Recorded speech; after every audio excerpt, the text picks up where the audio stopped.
जिसकी नाजेबा वीडियो है, हमने ये वहाँ आज मुतालबे में रखा है। अगर वो बच्ची खड़ी होना चाहती है इनके मुकाबले में, तहरीक लब्बैक पाकिस्तान उसको मुकम्मल सपोर्ट करेगी, उसके पीछे खड़ी होगी। उनका ये भी सर कहना है कि अगर इस तरह कोई मामला होता है, कोई वीडियो निकलती है तो मैं अपने बेटे को घर से निकाल दूंगा, भावलपुर शहर छोड़ दूंगा। कल प्रेस कॉन्फ्रेंस में तारिक बशीर चीमा कह रहा है कि यूनिवर्सिटी मैंने बनवाई है। सही है, कहा है ना जी। अच्छा, अभी तूने बनाई है, फिर सरबराह तो तू हुआ, फिर तेरे होते हुए ये जो जुल्म हुआ है, अब जिसके होते हुए जुल्म हो तो पूछा तो उससे जाएगा ना।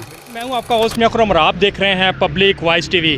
नाज़रीन, बहावलपुर की इस्लामिया यूनिवर्सिटी में 5500 गैर इखलाकी और फहश वीडियो का जो मामला है वो शिद्दत इख्तियार कर गया है और रोंगटे खड़े कर देने वाले इंकशाफात सामने आ रहे हैं। इस वाले से हमारे साथ बात करने के लिए तहरीक लब्बैक डिवीज़न बहावलपुर के अमीर अहमद शाह बुखारी साहब मौजूद हैं। आज भरपूर एहतजाजी मुजाहरा भी हुआ इस्लामिया यूनिवर्सिटी के बाहर और भरपूर एहतजाज भी रिकॉर्ड करवाया।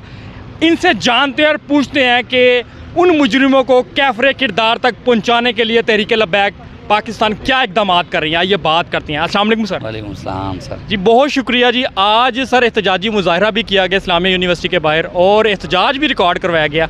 एहतजाज का मकसद भी बताइएगा। क्या आप समझते हैं कि एहतजाज के बाद उन मुजरिमों के ख़िलाफ़ जो कार्रवाई है वो तेज़ हो जाएगी, उनको पकड़ा जाएगा? और ये भी बताइएगा कौन कौन लोग मुलव्विस है इस हवाले में? बिस्मिल्लाहिर्रहमानिर्रहीम। हमारा तो जितनी ताकत है, ये जो हैसियत है, उसके मुताबिक तो हम हर फॉर्म में, हर जगह, हर जालिम के ख़िलाफ़ आवाज़ उठा रहे हैं।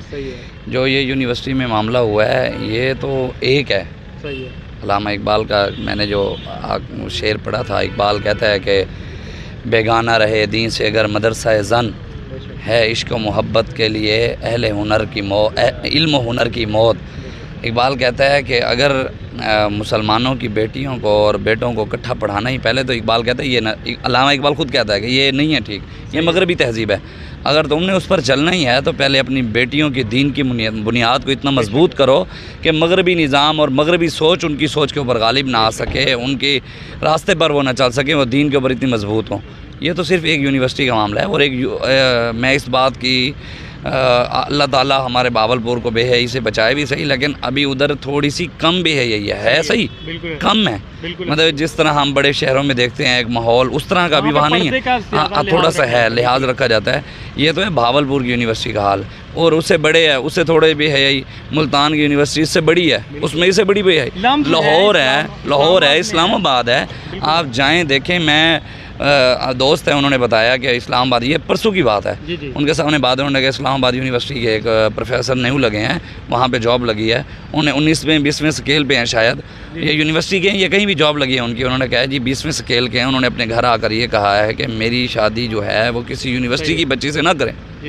तो इसके ऊपर तो हमारे बड़ों का पहले भी मौजूद था कि हज़रत जुनैद बगदादी से किसी ने पूछा कि बताएं क्या मर्द औरत को पढ़ा सकता है, तो आपने फरमाया पढ़ने वाली राबिया बसरी हो, पढ़ाने वाला हसन बसरी हो। को एजुकेशन नहीं होनी चाहिए। हाँ, तो आपने पढ़ाने वाला हसन बसरी हो, पढ़ने वाले राबिया बसरी हो, जगह काबतुल्लाह हो, और जो पढ़ाया जा रहा है वो कुरान पाक हो, तब भी नहीं है जायज़। तो ये कैसे है? इसलिए हम ये चाहते हैं कि इस निज़ाम को एक अलहदा से बच्चियों के पढ़ाने के लिए और लेडीज़ की टीचर हों, बच्चों को पढ़ाने के लिए मर्दों की हों। तो इसके ऊपर हमने अपने मरकज़ से रब्ता किया, मरकज़ ने क्या इसके ख़िलाफ़ आवाज़ उठाई है, इंशाअल्लाह एहतजाज भी किया, अपने मुतालबात भी उनके सामने रखे हैं कि उस मुजरिमों को कैफरे किरदार तक पहुँचाएँ। आपकी नज़र है इस्लामिया यूनिवर्सिटी में, आपको पता था कि ये मामले चल रहा है? तारिक बशीर चीमा का भी नाम लिया जा रहा है कि उनका बेटा भी इस मामले में मुलव्विस है। एजाज शाह आ गया, वाइस चांसलर आ गया, प्रोफेसर आ गए, हर डिपार्टमेंट के 3 से 4 प्रोफेसर तो मुलव्विस हैं इस सारे मामले पर। तो क्या उनकी तो गिरफ़्तारी अभी तक नहीं हो सकी, तो क्या उनको गिरफ़्तार करवाने के लिए, कानून हरकत में लाने के लिए कोई इक़दाम कर रहे हैं तहरीक लब्बैक पाकिस्तान की जानिब से? कोई ऐसी बात है सर?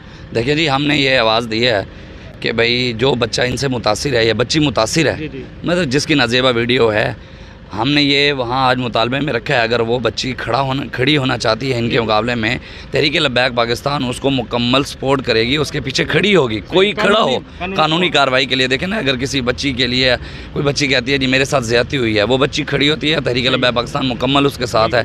और रही तारिक बशीर चीमा वाली बात, अब देखें जी, वो तो सुनने में यही आया है और मीडिया वाले ही कह रहे हैं कि भाई वो भी इसमें उसका बेटा मुलव्विस है। अब उसने कल प्रेस कॉन्फ्रेंस की है, कहता है जी मैंने नहीं हूँ। बात यह है कि जब ये मामला हुआ है यूनिवर्सिटी में, उस दिन प्रेस कॉन्फ्रेंस करनी चाहिए थी ना कि बेटियों की इज्जत के लिए। जब उसकी दुम पर पैर है तो तब चीख निकाल रहा है, तो बोलना तो तब चाहिए था जब ये मामला हुआ है। आज हफ्ते बाद उसको याद आया मेरी इज्जत का मसला है। उनका ये भी सर कहना है कि अगर इस तरह का कोई मामला होता है, कोई वीडियो निकलती है तो मैं अपने बेटे को घर से निकाल दूंगा, भावलपुर शहर छोड़ दूंगा। तो क्या आप समझते हैं कि अब ये बातें अब क्यों निकल कर सामने आ रही है? उस वक्त ख्याल नहीं आया एक MNA के होते हुए कि आप इन मामलों पर भी नज़र रखें, जो एक काम है? तो आप क्या समझते हैं कि इनमें कौन कौन से ऐसे मकरू चेहरे, मकरू किरदार हैं जो कि खुलकर सामने भी आ रहे हैं? वो नाम सर बताइएगा। देखें जी, सारे मुलविस हैं जितने भी जालिम हैं, चाहे वहाँ पढ़ाने वाले हैं, चाहे वहाँ का MNA। देखें ना जी, वो खुद कल प्रेस कॉन्फ्रेंस में तारिक बशीर टीमा कह रहा है कि यूनिवर्सिटी मैंने बनवाई है। सही है, कहा है ना जी। अच्छा भी तूने बनाई है, फिर सरबराह तो तू हुआ, भी तेरे होते हुए ये जो जुल्म हुआ है, अब जिसके होते हुए जुल्म हो तो पूछा तो उससे जाएगा ना। जुल्म में शामिल तो वही है ना। सैयदना फारूक आज़म के बेटे ने दुआ मांगी, हज़रत अब्दुल्ला बिन उमर ने, या अल्लाह अब्बा जी का विसाल हो गया हज़रत उमर का, तो मुझे ख्वाब में उनकी ज़ियारत करा। अब मुख्तसर ये 2 साल बाद उनकी दुआ कबूल हुई। ख्वाब में हज़रत उमर को देखा, क्या देखते हैं कि हज़रत उमर अपने माथे से पसीना साफ़ कर रहे हैं। तो पूछा अब्बा जी क्या बना? सैयदना फारूक आज़म ने फरमाया कि 2 साल हो गए रब को हिसाब दे रहा था। तो फरमाया क्यों? कहा कि मेरी रियाया में एक मरतबा बैतुल माल का जो माल था वो एक जगह से दूसरी रखा गया, उसमें एक रस्सी का टुकड़ा गुम हुआ। चोरी नहीं किया, किसी ने गज़ब नहीं उठाया, नहीं, गुम हुआ। हज़रत फारूक आज़म ने कहा मुझसे मेरे रब ने वो भी पूछा कि क्यों हुआ? तो भाई जिसने यूनिवर्सिटी बनाई है, जो उसमें ज़्यादती हुई हैं, शराब चल रही है, आइस चल रही है, चर्च चल रही है, तो जिसने बनाने वाला है तो उसे पूछा जाएगा ना, भी तेरे तूने बनाया, तो इसका यहाँ इलाके का MNA है, तो विफाकी वज़ीर है, तो फिर उसके ऊपर प्रेस कॉन्फ्रेंस जिम्मेदार है, आप ये कह रहे हैं। अच्छा सर, लास्ट में ये मामला अगर किसी मदरसे में होता, किसी मौलवी इस मामले में आता, उसका नाम तो सोशल मीडिया पे, इलेक्ट्रॉनिक मीडिया पे, लिबरल्स जितने भी हैं और गैर मुल्की मीडिया हो, इंटरनेशनल लोग हो, वो इस मामले को हाइप देते हैं और उसको बदनाम करते हैं। मज़ीद ये कहते हैं कि मौलवी ने मदरसे में क्या कर दिया, बच्चों के साथ ज़्यादती है। अब तो एक यूनिवर्सिटी का मामला निकल आया, तो इसको क्यों लोग जो है इस पर वीडियोस नहीं बना रहे, इसको हाईलाइट नहीं कर रहे? अब ये भी कहें ना कि ये मामला तो यूनिवर्सिटी में निकल आया, तो आप क्या कहते हैं सर? मैं इस पर यही कहता हूँ, चाहे गलत काम मदरसे में हो, चाहे यूनिवर्सिटी में हो, गलत गलत है। लेकिन आपकी बात जैसे है कि आवाज़ यहाँ भी उठानी चाहिए, लेकिन एक चैलेंज ज़रूर है कि जितने भी पाकिस्तान में मदारिस है ना, उनको भी जाकर खंगाला जाए, जो मर्जी जाए, जाकर खंगाला जाए कि वहाँ क्या हो रहा है, और यूनिवर्सिटियों को खंगाला जाए। कुरान, इनको परेशानी दीन से है। ये इस्लाम आ गया तो वो तो कहेगा जी हुक्मरान, हुजूर ने फरमाया भाई जालिमों का हाथ रोकना है, हुजूर ने फरमाया जालिमों के साथ करना, ये तो वो उनके लिए, ये तो होना चाहिए बिल्कुल। सर लास्ट में आपने एहतजाज भी किया और एक ऐलान भी किया कि अगर हमारे जो मुतालबात उस पर अमल ना किया गया फिर एक भरपूर एहतजाज होगा। क्या धरने देने जा रहे हैं वहाँ पे? नहीं जी, धरना तो कोई नहीं, हमारा मरकज़ जो कहेगा, मरकज़ हमारा मौजूद है, हम अपने मरकज़ के ताबे हैं। और अल्लामा इकबाल कहता है ना, कौमों के लिए मौत है मरकज़ से जुदाई। तो हमारे कायद हाफिज़ साद हुसैन रिजवी साहब हैं, जैसे हमारे कायद क़ियादत शूरा जो हुक्म फरमाएगी, आपको पता है जहाँ हम हो जाएं फिर वहाँ से हटते तो नहीं हैं अल्हम्दुलिल्लाह। इंशाअल्लाह जो हमारा मरकज़ कहेगा हम उसके ताबे हैं। बहुत शुक्रिया जी। अल्लामा अहमद शाह बुखारी साहब इस वक्त हमारे साथ मौजूद थे। इस वाले से मज़ीद अपडेट मिलती है तो मैं आपके सामने ज़रूर लेके आऊँगा। अपने उस मियाँ खुरम को इजाज़त दीजिएगा। अल्लाह निगहबान। पाकिस्तान जिंदाबाद, इस्लाम जिंदाबाद।